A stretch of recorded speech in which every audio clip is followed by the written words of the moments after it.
It's hard to be fit and it's hard to be fat.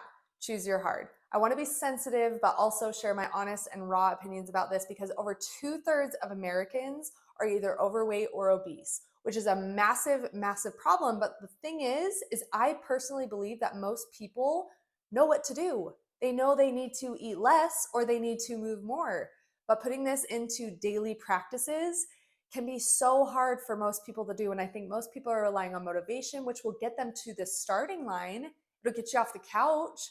But after a couple of days, weeks, months, it's going to take discipline to actually follow through and do the things that you don't want to do to get to where you want to be. And it's so confusing with marketing these days because the dietary supplement industry, get ready for this, $159 billion industry in 2023.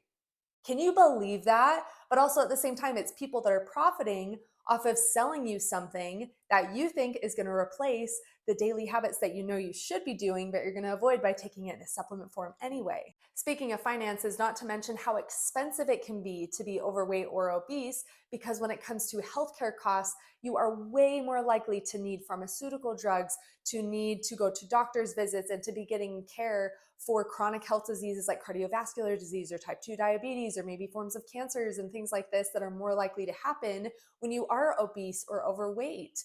And these are things that we can prevent. It seems like everybody has like 100 problems, but if you have a health problem, you got one problem. This is in no way, shape, or form intended to discriminate or shame anyone who is struggling with their weight, who is obese, who is overweight. That is not Christ-like in the slightest to judge someone based on the way that they look. I believe that everyone should love themselves regardless of where you are at. Love yourself enough to change if it is a priority to you. And we all have agency to choose what our priorities are, what our lifestyle is. I also think that we need to educate ourselves and make ourselves a priority, including our health, because no one else is going to do it for us. If you look around in the grocery stores, they're not promoting the most healthy products.